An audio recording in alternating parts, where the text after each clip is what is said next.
The courthouse smelled faintly of polished wood and old paper, the sort of place that reminded you of gravity and inevitability. I walked in quietly, letting my eyes drift over the familiar faces.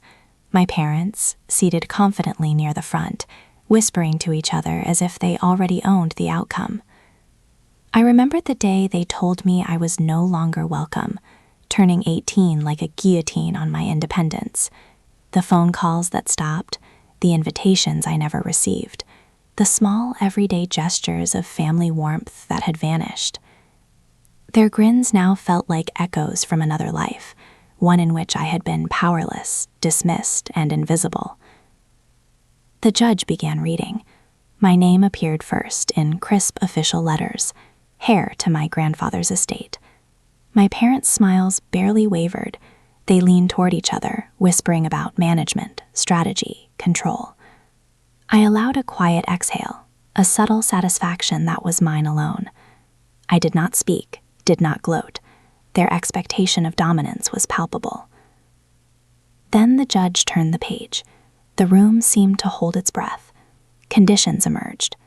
The estate could not be managed by my parents, could not be touched without my explicit consent, and any interference would nullify their claims entirely. The authority in the courtroom, the judge's voice, measured and unwavering, enforced the consequences in a single unambiguous stroke. I saw it immediately. My parents' faces changed in microseconds. The confidence cracked, their whispers faltered. A smile that had assumed certainty dissolved into something thinner, taut with shock. The shift was quiet, restrained, but undeniable.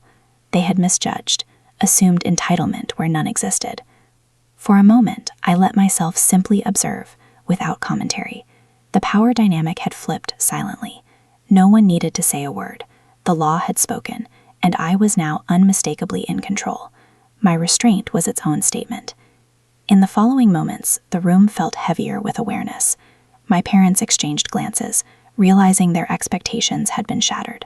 They were still my parents, but they were no longer my gatekeepers, nor arbiters of my worth. That authority had shifted concretely, decisively. I thought of my grandfather, of the quiet lessons in his generosity and fairness. The estate was more than money. It was acknowledgement of my life, my perseverance, my resilience. I felt a measured sense of vindication, not a thrill of revenge, but a quiet reassurance that years of being underestimated did not define me.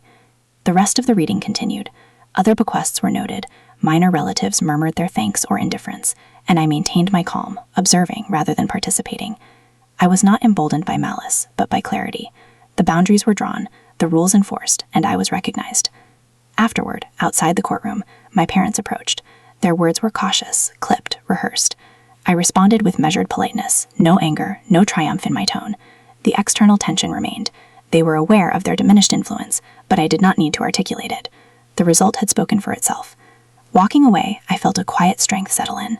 My relationship with them was still complicated, still unresolved in some ways, but the dynamic had shifted.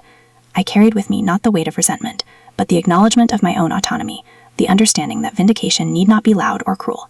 It could simply exist, steady and undeniable. In the days that followed, conversations were awkward, tentative, filled with unspoken acknowledgement of the changed balance. I remained measured, professional, distant when necessary.